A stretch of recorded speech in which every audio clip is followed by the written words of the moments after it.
한 현지 팬은 우리는 이강인 같이 빠르고 드리블 잘하는 선수를 원해요. 팀에 분명 도움이 될 거예요. 또 다른 팬은 더욱 높은 기대감을 드러냈는데요. 그는 젊은 유망주예요. 파리 생제르맹을 완전히 바꿔놓을 수 있을 거예요. 라고 발언했습니다. 프랑스 현지에서도 이강인 열풍이 불고 있습니다. 이강인의 일본 인기가 장난이 아닙니다.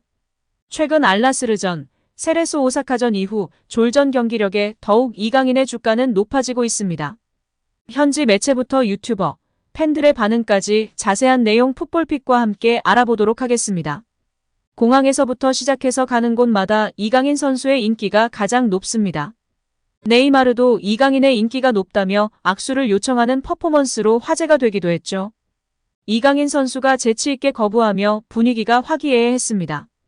그러나 벤치 분위기는 좋은데 경기력 비판은 들끓고 있습니다. 알나스르와는 비기고 제1리그 5위 팀인 세레소 오사카와는 3대2로 역전패 당했습니다.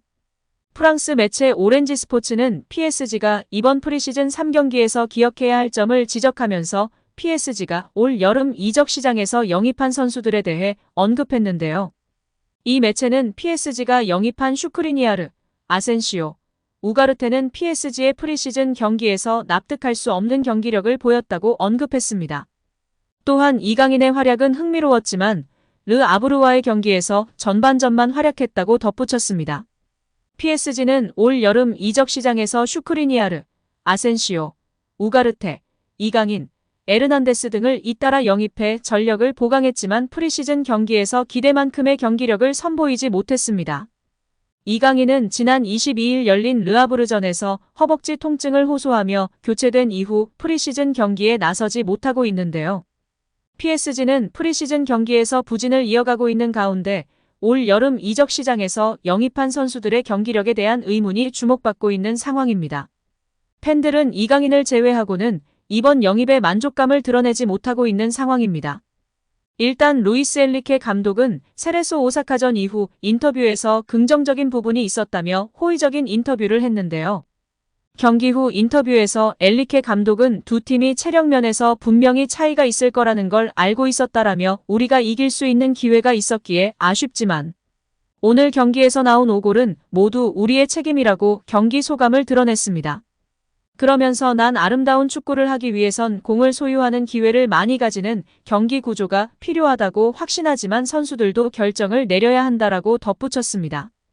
또 우리 팀의 움직임, 포지션 변화, 경기 리듬은 좋았으며 난 결과나 수비 실책이 아니라 PSG의 경기를 좋아했다라며 이날 우리는 부정적인 것보다 긍정적인 것들이 더 많았다라며 밝혔는데요. 점유율을 가져왔지만 파이널 키패스가 부족했고 결정력이 부족했다라는 말로 들리는데요. 파이널 패스 전문가들은 네이마르, 이강인 선수가 빠져 있었기 때문인 것 같습니다.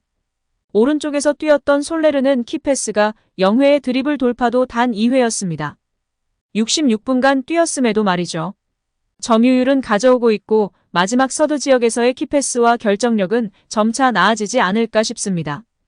프랑스 매체 PSG 토크는 29일 이강인이 PSG 일본 투어 인기 선수다라고 보도했습니다.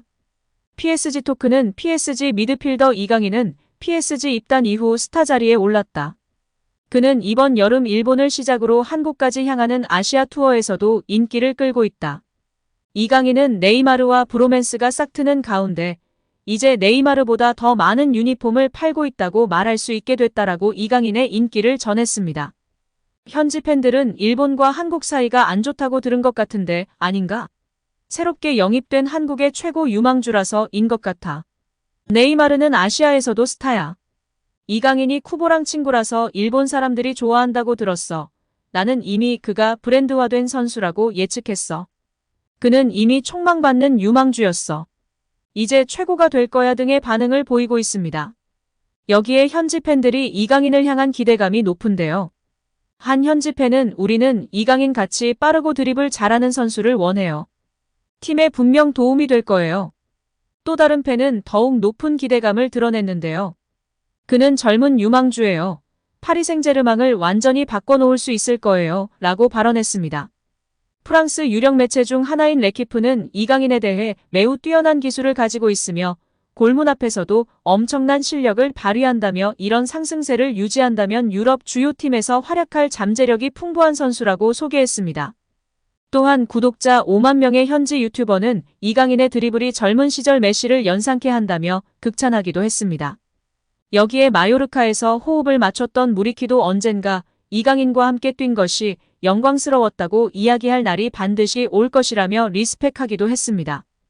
거기다가 플레이 스타일이 루이스 엔리케 감독이 선호하는 볼간수도 잘하고 많이 뛰고 압박도 열심히 하는 유형인 이강인 선수입니다. 이제 골이나 어시스트로 증명만 한다면 꾸준히 중용받을 텐데요. 부상 없이 리그왕을 접수하고 챔피언스 리그에서도 멋진 모습을 보여줬으면 좋겠습니다.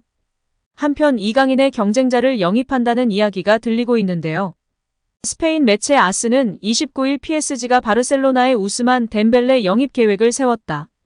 그의 이적료로 5천만 유로 약 704억 원 준비도 끝냈다라고 보도했습니다. 프랑스 국적의 윙어인 덴벨레는 음바페와 함께 프랑스 축구를 이끌 제목으로 평가받은 선수였습니다.